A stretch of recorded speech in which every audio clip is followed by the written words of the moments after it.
Thanks, guys, for coming to hang out. I appreciate it. So the cloud strikes me as, quite frankly, the buzziest of the buzzwords these days.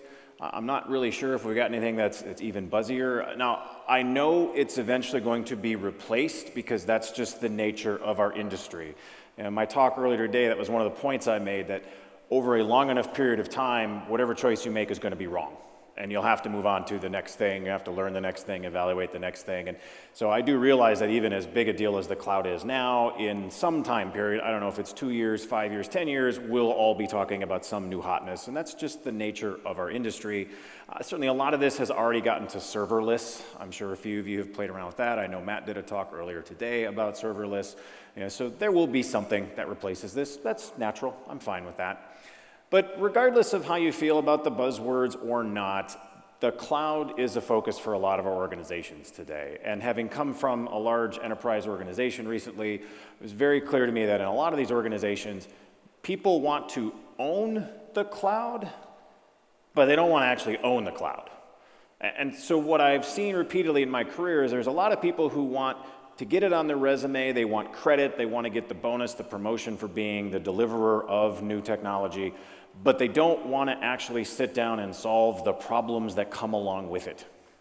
Because I'm here to tell you, even as someone who's a big believer in the cloud, a big proponent of the cloud, there are real engineering and cultural issues that you are going to have to overcome in your organization to embrace this particular development model. Now, I know a lot of folks in this world seem to think there actually are magic sparkle ponies. I have never seen one, certainly not in any of the development projects I've been a part of. I know a lot of organizations seem to think this is just a technology choice, that all I have to do is pick a platform and all these problems go away. Doesn't quite work that well. I wish it did. That'd be really simple. I wish it was always a technical problem. I know how to solve technical problems. My experience with technology, the harder part is the cultural stuff that goes along with it. So what I'm going to try to do here over the next several minutes is give you guys a sense of some of the pitfalls that come into going to the cloud environment, how to avoid some of them, and how to watch out for the inevitable resume-driven design that seems to crop up in our space. Now, having come from a large organization, I spent a shocking amount of my time just explaining to people what the cloud was. Sometimes this was technical staff, sometimes this was our non-technical business folks. But what was very clear to me after having lots and lots of these conversations is the cloud means a lot of things to a lot of people. And amazingly, a few of them are even right about what the cloud means. A lot of misconceptions, a lot of people don't really understand what's at play, what it means for their organization, what it means for their applications. And part of this, of course, is all the buzzwords that gets thrown around. I would argue one of the most important things we can do as technologists is define them. And I know that seems very prosaic and very boring, but it's stunning what happens when people don't agree on the meanings of words. This is why we came up with things like patterns, so that we could say one or two things and everybody had a common understanding of what that meant. So getting to this common vocabulary is very, very important. One of the big things that I had to struggle with in my last position was getting people to understand the differences between private cloud, public cloud, and hybrid cloud. Amazing to me how much confusion and angst there is around private, public, hybrid, especially the word public. I'm amazed at how many people think, oh, well, we can't use the public cloud because, well, then our data will be on the internet, and we don't want that. Or if we use Amazon Web Services, that means that our data shows up on Amazon.com. They don't seem to understand this distinction, and it's important that we help them get through that and understand the implications for public versus private. Now, a lot of people will then ask the natural question, well, which of these models makes the most sense for me on my project in my situation? Now, there's 3 answers that work for every question we ever get asked in computer science. 42, that's our geek check. Another layer of indirection. And, of course, my all-time personal favorite, it depends. So when people tell me, should we be public, should we be private, I don't have a default answer to that. We would need to have a conversation. A lot of this boils down to your needs. How do you feel about isolation? If you have a private cloud situation, you are by definition isolated. This is probably on premises, this is in your data center. You're isolated from anybody else. Now you can pay for that on the public cloud providers. It costs more than if you're not isolated. But a lot of what this boils down to is, how does your organization feel about risk?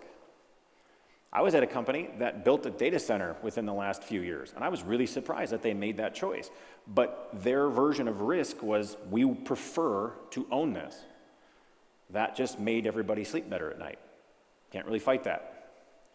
A lot of organizations, frankly, don't need the geographical dispersion that comes along with public cloud.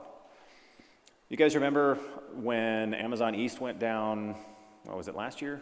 Somebody fat-fingered basically a command and oops, half the internet went away for an afternoon. You can make an argument that says, why wasn't everybody backed up and why didn't everybody have all sorts of other plans and geographically dispersed over here? For a lot of organizations, you can't really justify that expense because how often does that kind of a thing happen? Probably not often enough to really justify having this duplicated across multiple regions and the cost that goes along with that. Now, a lot of our existing big enterprise organizations already have their own data centers. They have a legacy data center, in which case you might as well reuse that.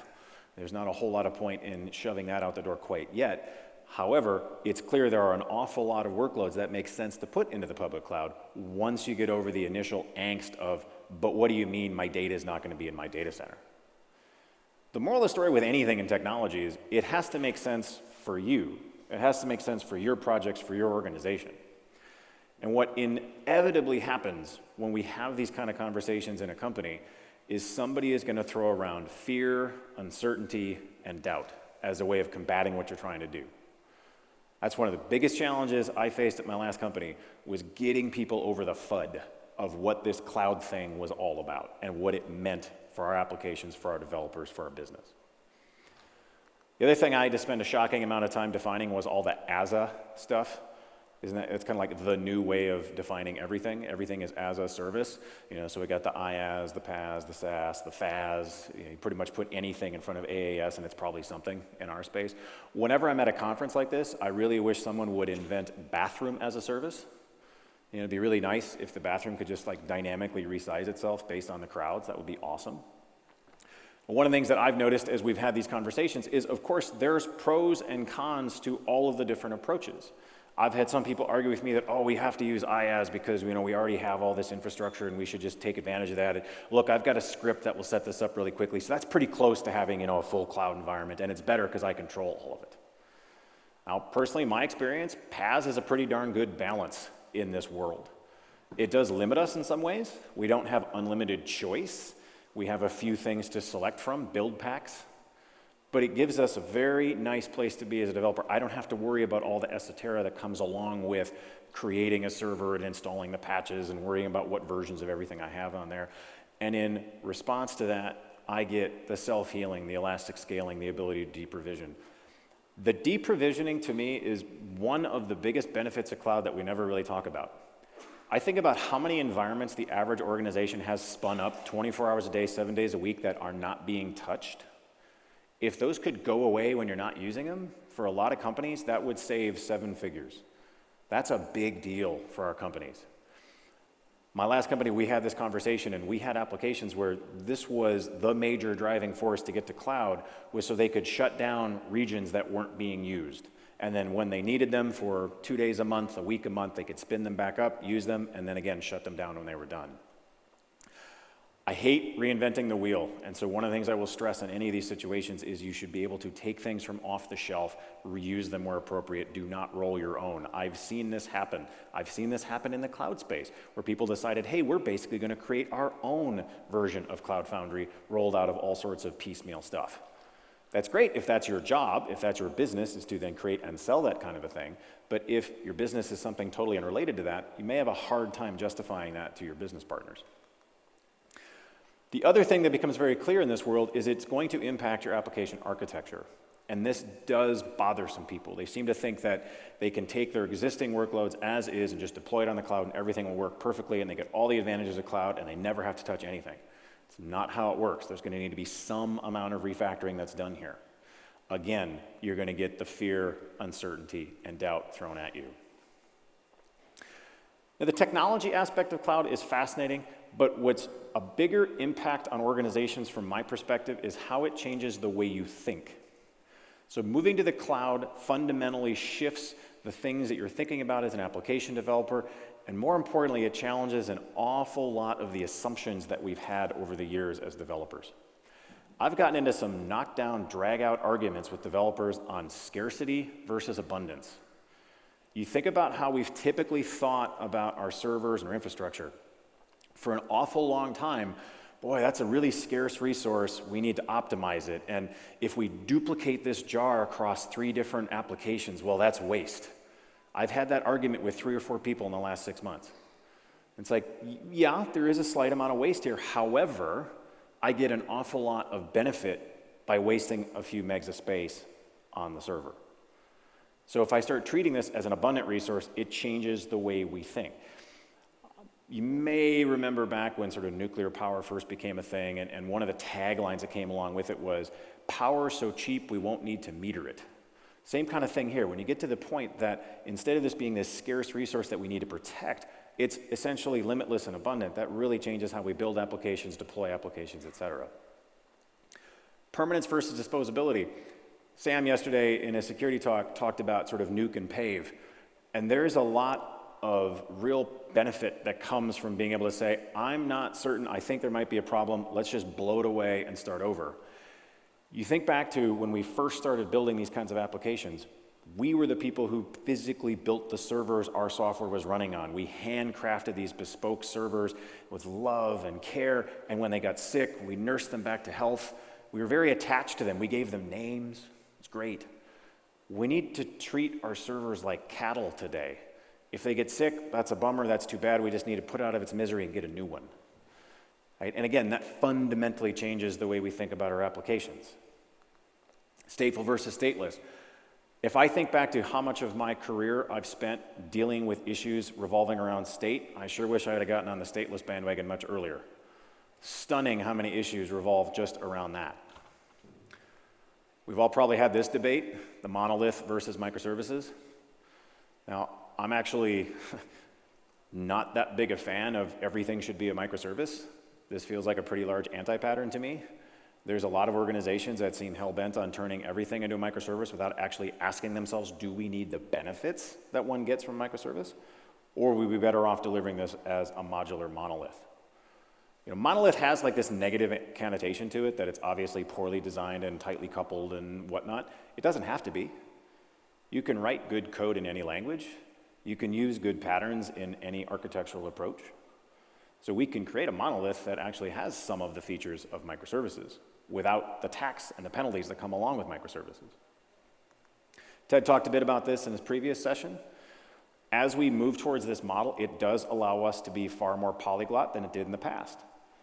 In the past, we basically had to standardize and say, nope, for economies of scale, everybody's going to deploy on .NET, everybody's going to deploy on Java, and this is going to be the app server you use, and that's the way it's going to have to be for everybody because there's no way for us to justify having all these different environments.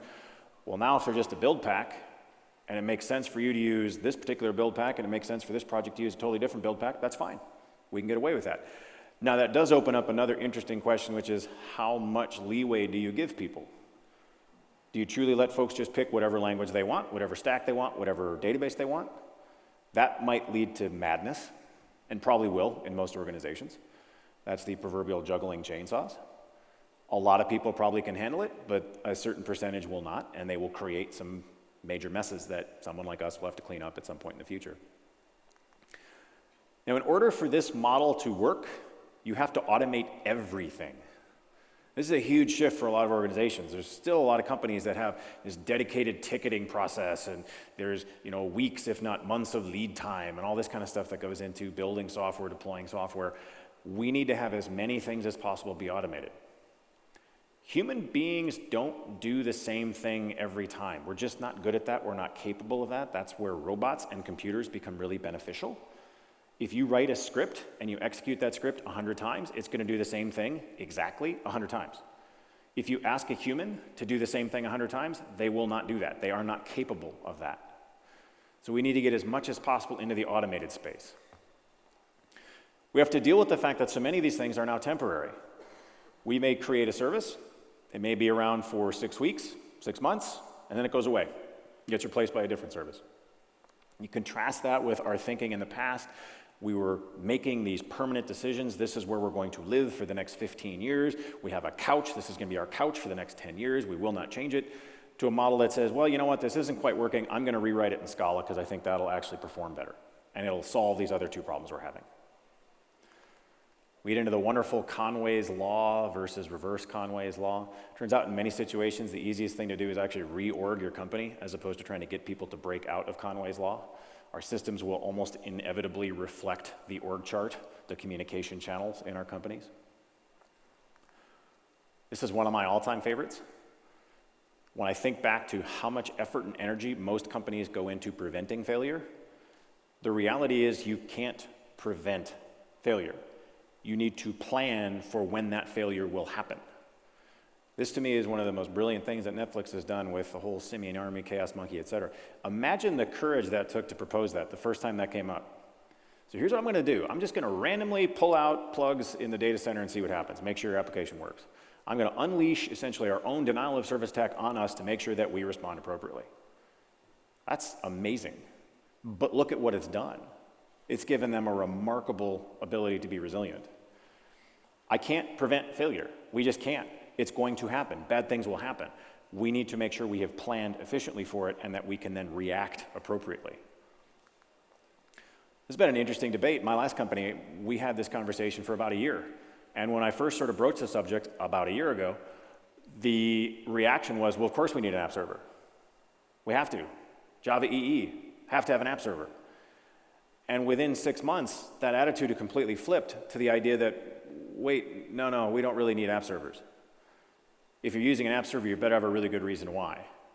And when challenged, most of our teams weren't actually using anything specific on the EE side of the app server. And so it's like, why are you paying this licensing cost? Because we've always done it that way.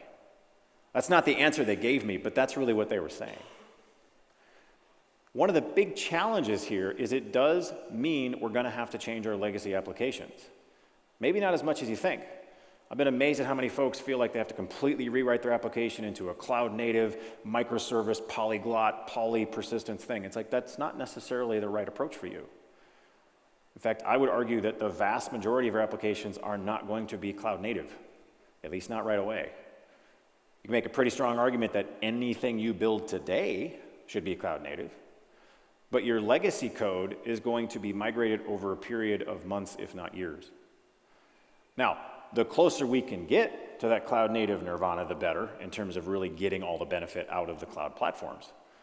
But we can still get a significant amount of value just by getting our code into a cloud-ready environment. I mean, some of the things that I noticed at my last organization, huge improvement in developer productivity.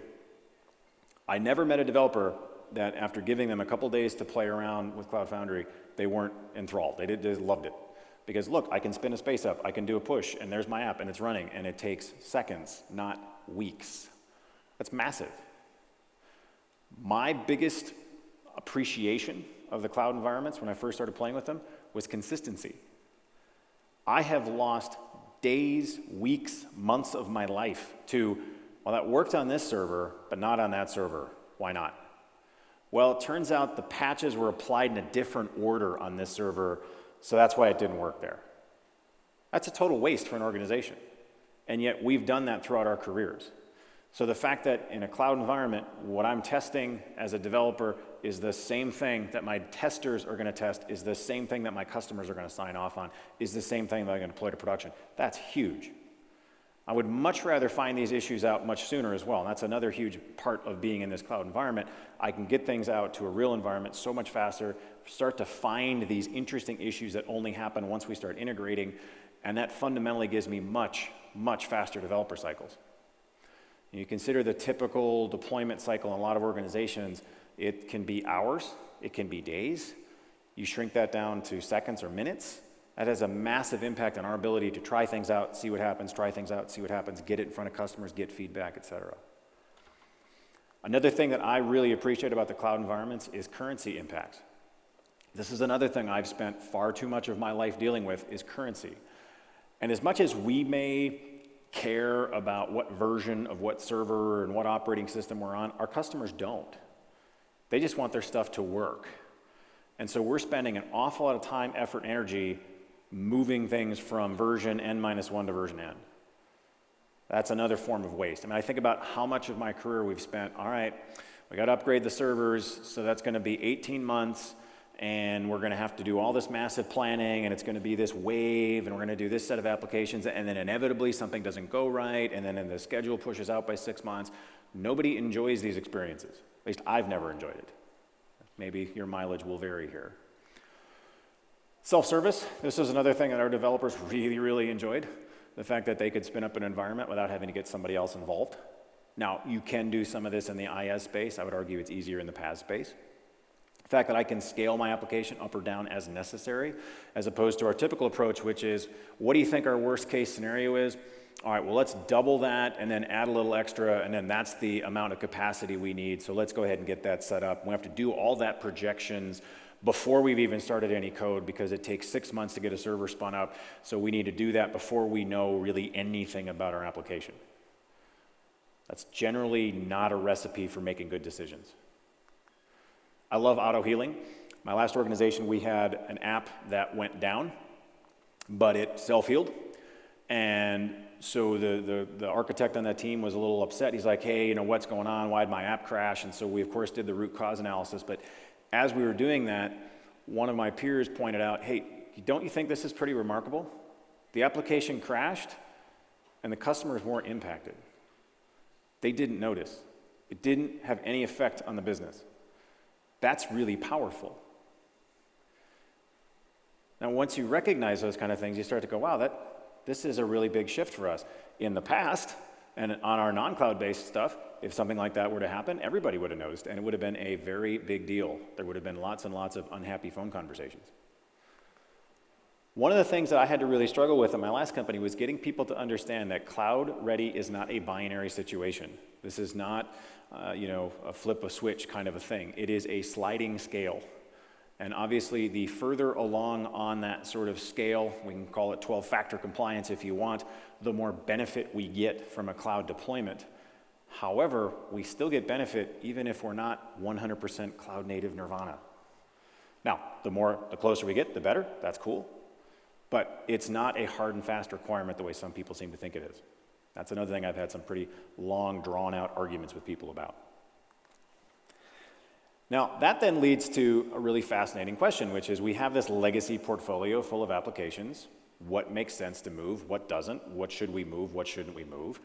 And that's where we need to actually do a little bit of planning. Now, this can be a painful experience, but it is vital that before we plow headlong down this path, we figure out where the heck we are. Because if we don't know where we currently are, it's really hard to figure out where we're trying to get to. So we have to spend some time assessing our applications. Undoubtedly, some of the apps in your portfolio are going to be fantastic candidates, others not so much. You need to kind of figure that out. There are certain red flags that we looked at in our portfolio. Look for vendor dependencies. An awful lot of vendor stuff is not certified to run in the cloud. So if you have that tight vendor dependency, there's going to be some work done there, or maybe that application you're going to have to punt on. I was amazed at how many of our applications either wrote to the file system or read from the file system. And that, of course, is an issue because that file system might not be there when you come back. We might have to blow that instance away and start up, in which case the file system is not durable. You'd need to write that somewhere else if it needs to be there the next time we talk. A shocking number of Java apps have really, really long startup times. That's because we seem to have this desire to go and cache the entire database in memory for performance. That's great. Except if your application takes 15 minutes to start up, your cloud container looks at that and says, well, obviously there's a problem, let me spin up another instance, and it does that ad infinitum until your ops people come in and crash the whole thing because your system never started up. Same thing on the shutdown side. We need these things to go away quickly and gracefully so we can spin them up and spin them down. Surprising number of non-HTTP protocols have snuck their way into many organizations. This can be a real problem in our cloud environments. I guarantee you've got some hard-coded configuration hiding in your system somewhere. What do you do about that? How do you get that out of there? A lot of container-based shared state, applications expecting somebody else will have written something here so that I can use it. I was surprised to see a lot of distributed transactions. That can be very painful because, again, whoever owns that transaction may not be there when the transaction actually completes. So I strongly advise you to evaluate your portfolio, evaluate the applications for how they're doing with 12 factors, how are they doing with these various red flags. Very few of these are binary. It tends to be a sliding scale. So what we're fundamentally trying to figure out here is how far out of alignment are our applications? This is not an easy thing to do. This is not a quick process. You need to have subject matter expertise on the project. I cannot do a great job of evaluating your applications. I don't know enough about them. It would take me far longer than it would take one of you to evaluate your own app. My sort of best guess here is it's at least a few hours per application with an expert, with a subject matter expert. Depending on the size of your portfolio, I strongly advise you to build a little application to capture all of this data. I can tell you from personal, very painful experience, Excel is not an application platform. When I did this a couple years ago, we did everything inside of Excel. Had I known now what I knew then, I never would have done that. I would have insisted we build a little application, because after we collected all this data, my management team kept asking me SQL questions. Well, how many applications have X, Y, and Z? It's like, I know you think that's just a simple SQL command, but this data is buried in Excel spreadsheets. But for my good friend John, who is an expert at all sorts of crazy Excel macros, I would still be wading through Excel sheets today. Now, interestingly enough, you can use Excel for HDR photography, which is fascinating, but I would strongly recommend you use it for HDR photography well before you try to use this as your platform for figuring out whether your apps are a good candidate to go to the cloud. Now, if you've only got 5 applications, that's a different story. But if you have any decent sized portfolio, you're going to want some way to store all of this information that you're going to be generating. Doing all this assessment work is fundamentally going to bucket your applications up, low, medium, high, red, yellow, green, something like that. So you're going to have good candidates, bad candidates, kind of in the middle candidates, and understand that wherever you draw these lines is going to be arbitrary. And people are going to argue with you about that. It's not the important thing. You just need rough buckets. But you do want to kind of sanity check it. Does this seem to be about right or not? Strongly advise you to consider the life cycle of the application as part of this. Is the application we're talking about strategic? Is this something we're going to continue to invest in over the course of the next 3, 5, 10 years? Or is it going away in the next few months? Now, be very, very cautious with retirement. It's amazing to me how many applications are marked as retired, but nobody knows when it's actually going to be retired. I've run into an awful lot of these in my career. Oh, this application's going away, and you ask when, and it's like, well, sometime in the future. Is that 2 months? Is that 2 years? Is that never? I actually had this conversation with a person I used to work with, and he said, yeah, you know, it's funny you mention that. When I started, the app I'm working on was marked as sunset. That was 25 years ago. I'm still working on that app today. It's amazing how often that happens in organizations. We want to get rid of it, but the business still has a reason to keep it around. So if it's going to be around for a year, 2 years, probably makes sense to move it. If it's going away in a month or two, obviously probably not worth the expense, but you have to do that assessment yourself. Now, once we have these rough buckets, we can actually do some planning. We can try to get a sense of when does it make sense to do this? What are we shooting for? This is another thing you're going to argue about. Do we want everything to be cloud native, or is forklifting enough? If we just get it running, is that close enough? I guarantee your legacy applications are going to require some amount of refactoring, and you can have a really interesting argument over how long that's going to take. In general, to get it running, not nearly as much time as you may think. A couple of weeks, maybe a month at the outside. Of course, ultimately, it depends. I don't know your applications, I don't know your portfolio, I don't know what kind of patterns you've used.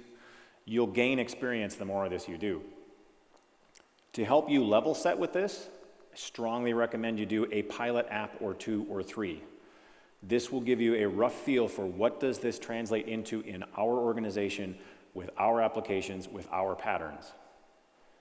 You're going to see all sorts of different things. Now, my experience, at least with one organization, 2 to 4 weeks seemed to be about what it took to get a typical Java app, even a .NET app, running in the cloud. Not cloud native, not optimized, certainly not refactored to microservices or anything quite like that, but at least get it up and running effectively and give us at least some of the benefits of being in a cloud environment. You may want to actually have a lab full of people that help you with this. Develop a certain amount of expertise, partner with teams to actually migrate their applications.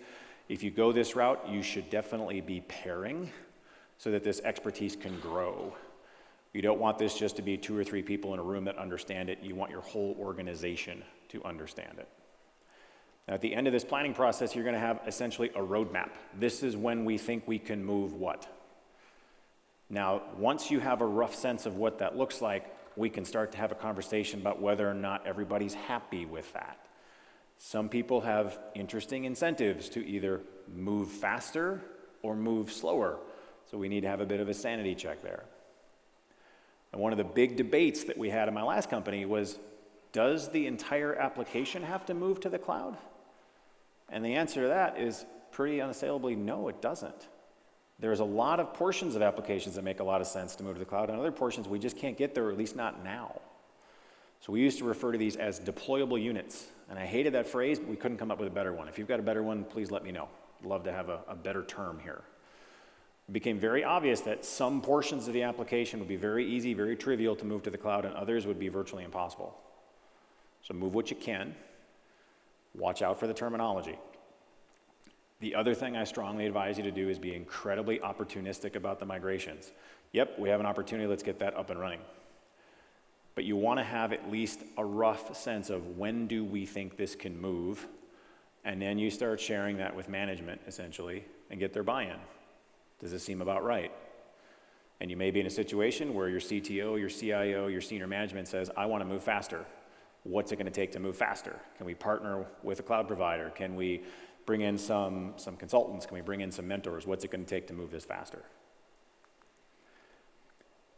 Now, I hinted at this earlier, but as I get older, as I do more of this, the more I realize just how important culture is in our organizations. Now, I would love to tell you that cloud is simply a technical problem. As a technologist, I know how to solve technical problems. My computer science background never had anything on solving cultural dilemmas. That would actually be incredibly useful to me in my career, to have a better understanding of how to move culture, shift culture, persuade people, change their minds, etc. Technology is easy.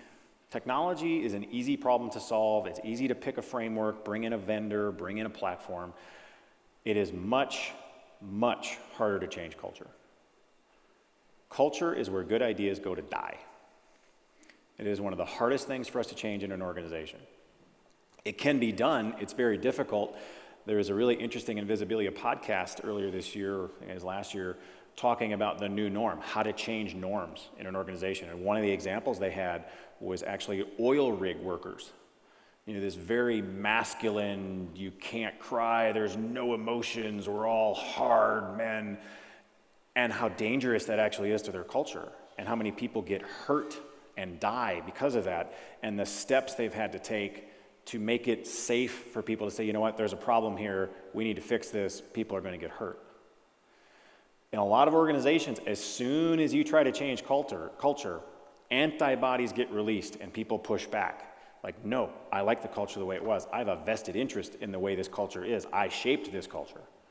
I am doing well in this culture, and you're trying to change it on me. So don't be afraid to take a step back and ask yourself, is my culture ready for this? How is my culture going to react to what is a fundamental reimagining of how we do software?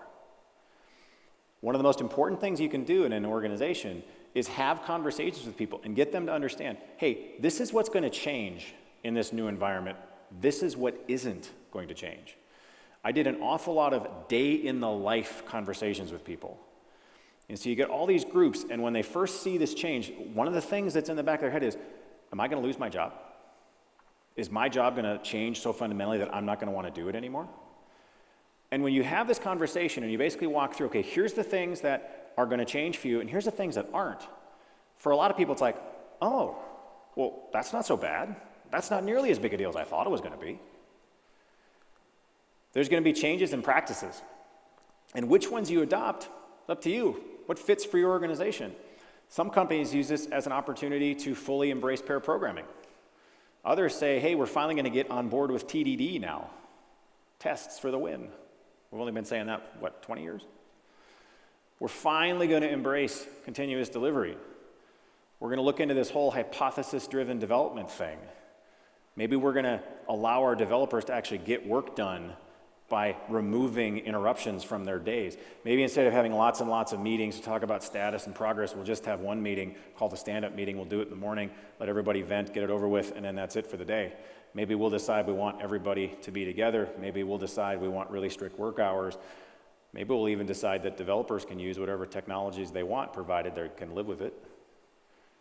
This is what a lot of companies are doing today. You go ahead, you can use whatever technology you want, but by the way, you're the one that's going to get paged at 3 in the morning, so make a good decision. Now, which of these practices make sense for you and your organization? Depends. Depends on your company, depends on your appetite, depends on what your culture will accept. But you knew that. What's really fascinating as you see companies embrace this is how often the silos finally start getting broken down. And this is such a big change for our companies. I think about how many times in my experience I've had this, well, that's somebody else's job. And I can't help you with that. Even though I know exactly what you need to do, my plan says I can only do A, B, and C, and that's D, I can't help you.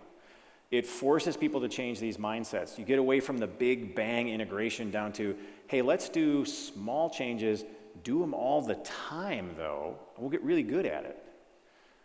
Maybe we'll decide this whole blue-green deployment makes a lot of sense, and we'll invest in getting that up and running.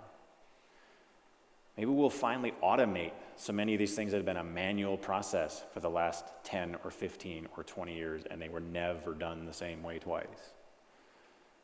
Maybe as we explore some of these alternative database technologies, we get really comfortable with eventual consistency.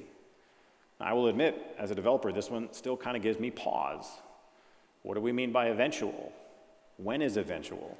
Are my customers okay with that? Maybe we need to think differently about what an application even is. What does that mean? What does that term mean? If we're getting rid of all the monoliths, maybe all of a sudden application has a much, much finer grained meaning than it had yesterday. And this is obviously true if we go all the way down the path of microservices. So now maybe an application is just a set of deployable units, or maybe we want to call that a distributed system, which is just a collection of apps. Now, ironically enough, this terminology was one of the biggest problems I had at my last company. It was getting people to speak differently about the portfolio because our management had a very vested interest in talking about the portfolio in one way. At the highest level, they said, we have an app called Foo, and that's the way they were used to thinking about it, the Foo app. Well, in reality, the Foo app was at least 13 different deployable things. And by the time we were done moving into the cloud, it was like 70 different deployable things.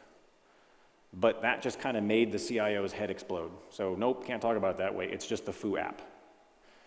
So you have to expect these kinds of challenges, that people are going to get caught up on seemingly trivial things like what we call an application. And one of the hardest things you're going to have to deal with here is changing the culture. And I wish I had a magic recipe for this. I wish I had, just a wand or I could snap my fingers and make it happen. It doesn't. It takes time. And one of the things that became very clear to me is you need to pick your battles. There are some things that matter a lot, and you should absolutely go to bat for them, and there's others that you can let go by. And that's okay. You need to save your ammunition for those battles that really matter. You need to ask yourself, which things make sense in my organization? I know some companies that are very dogmatic about we have the same work hours. We start at 9, we have a meeting that goes from 9 to 9:15, we take lunch at 1 o'clock, lunch is over at 2, and we leave at 6. That might be great if you're 23, 24, 25. If your workforce is all in their mid-30s and above, and they all have families, and they all have hobbies, all of a sudden these strict work hours become very problematic. That would sink me, personally. My son is involved in way too many things for me to be able to adhere to a very rigid 9 to 5 type schedule. The other thing that's abundantly clear is people are not big fans of change. So as soon as you start changing culture, people are going to push back. It's like, whoa, whoa, whoa, I liked it the way it was. Even if they didn't really like it, it's comfortable. So we need to have a conversation with them. We need to be able to understand, hey, this is the benefits to you. This is where we're all going to be better off when this is done. And as tempting as it is to start fighting, don't. It's much more important that you listen. Take a step back. What are they really concerned about? There's probably some very legitimate issues here. And it's super tempting to just sort of wave your hands and say, oh, don't worry about that, that's not a big deal. It is to that person. So have the conversation, address that issue. As soon as you try to get angry about it, push them around, force them to do something. I said this earlier, but developers are like cats. If you ask a cat to come here, the cat goes in the opposite direction on principle. Developers do the same thing. If I try to order a developer to do something, that generally backfires. If we have a conversation and we help everybody understand why this is the right thing to do, that tends to work out a lot better for all of us. It's hard to get people to change. It's hard to change your habits. Have any of you just laminated your New Year's resolutions so you can reuse them again next year? Saves on time. We don't have to type them up again. I mean, it's hard. It's hard to change. There are basically two approaches to getting somebody to change. There's the hammer, and there's the ninja. Now, the best way I can describe the difference here is tell you a story about my boy. He's 10 now, but when he was younger, the daycare center we took him to had a standing rule. Before you release your child into general population, they're supposed to wash their hands. Any of you that has kids knows they're little walking petri dishes. So we'd get there in the morning, I'd say, Everett, please go wash your hands. And any of you that has a 3-year-old knows what happens next. No. So I'd put on my dad hat, I would say it louder, remind him that I'm his father, just in case he wasn't clear on the relationship. Everett, I'm your father, go wash your hands. To which he'd just say, no, never. Now I would start to escalate, because that's sort of my reaction to a lot of things. And my wife would usually step in at this point and say, hey buddy, I bet I can get my hands washed before you can. And she would take one step towards the sink, and he would run over and he'd start washing his hands and say, haha, mommy, I'm gonna beat you. Yes, honey, yes, you are. Now, I'll admit, even at the age of 10, I can still manipulate him this way. I don't know what happens when he realizes that, though. I'm not sure what parenting technique I'm allowed to use once he figures out that, this reverse psychology thing is how we've been parenting him for the last 10 years. The moral of the story, guys, is I cannot force you to change. If you've ever been in a relationship with another human being, you know it's impossible to get them to change. I can nudge you. I can influence you. But one of the most important things we need to keep in mind in any large company is too often we try to force change on people, and we need to understand that change has to happen with people, not to them. It's one of my favorite quotes from Dave. We also need to be patient, and I'm not good at this. This is one of my weaknesses. I want things to happen quickly, get it over with, let's go, go, go. If you want culture to change, you need to be patient. You need to let it run its course. You also need to understand that if you change everything, I guarantee people's heads are going to explode. There is a finite limit to how much change a human being can accept in a given period of time. So please do not change everything at once.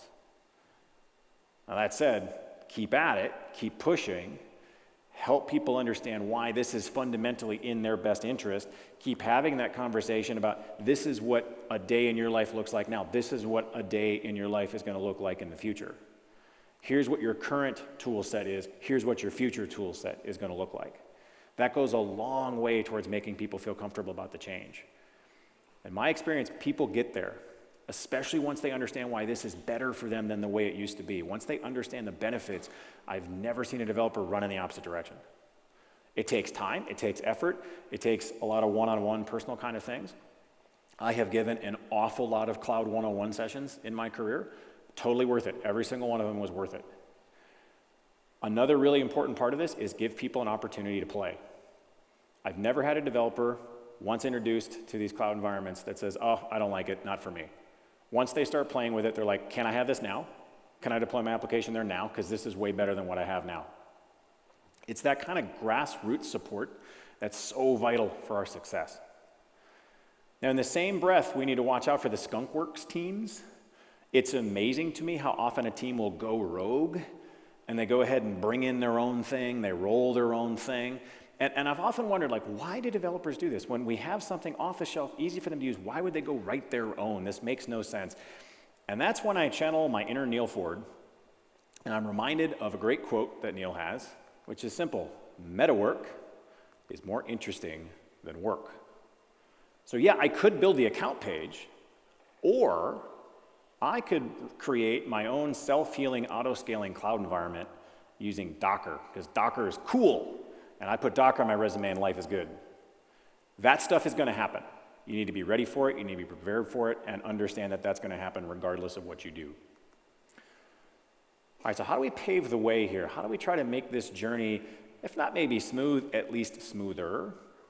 Now, I would like to tell you again that just picking a technology is all you need to do. Pick a cloud platform and every other decision just sort of falls out naturally and easily. It's not how that works. The most important part of this, what I've spent the last 2 years of my life doing, is helping teams be successful on these platforms, giving them what they need, enabling them to succeed. A pilot application or 2 or 3 is vital to this. You are going to run into all sorts of interesting roadblocks that you didn't anticipate. So using the pilots, we can knock down as many of those as possible, so once we start doing this en masse, those kinds of issues have been solved. So once we've worked through that, we can start to take a step back and say, all right, do we feel pretty good about this? Are there changes we need to make? What kinds of recipes do we want to give our developers so they know when you run into this problem, here's how to solve it? As an architect, I've spent a lot of my time creating little white paper kind of things, little recipes, guides, whatever you want to call them. We've used a bunch of wikis for this as well. Give people information so that when they're doing this, they know where to go. They're not reinventing this out of whole cloth. Had some developers also give experience reports. That's been hugely valuable. This is what we did to move. This is what we experienced. This is what went well. This is what didn't go well. This is what we're seeing now that we're on this environment. This is what we're happy about. I've given more lunch and learn sessions on this topic than I care to count. That's also been incredibly valuable, just getting the information out there, repeating it again and again and again. You can take that all the way up to doing full-on road shows, where you maybe visit various offices and walk people through this. It can be a 1 or 2 day kind of deal. You put on your own little internal conference if you want to take it to that level. Bring in some training. Sometimes that's very, very helpful here. Sometimes just bringing in some people who've done this before, who can help mentor your team, is all it takes to get over these humps. I'm a big believer in transparency. It's important that you be able to talk to people about what applications are moving, why they're moving, what applications aren't moving, why aren't they moving, and make sure that folks feel invested in that they actually feel part of the process, that they have some ownership in the outcome. Now, again, I can't stress this enough. This all takes time. None of this happens overnight. You need to get out ahead of that. And I assure you, you will repeat yourself. This is a feature, not a bug. I learned very early on in this process that I was going to have to say something 3 times before it finally sunk in to the most of my audience. That's okay. It takes time. You need to be patient on this journey. Whether it's a buzzword or not, I don't think is terribly important because the cloud is here. It's part of our world. So we can get into all sorts of interesting debates about what's next, but this is what's in front of us now. We need to be very cautious about RDD, good old resume-driven design. There are potholes here. Hopefully I've shone a light on some of them. Hopefully you can avoid some of them. But I wish you luck on your journey. And thanks for hanging out with me. I will be here the rest of the day if anybody has any questions or comments. Enjoy the rest of the show. Cheers.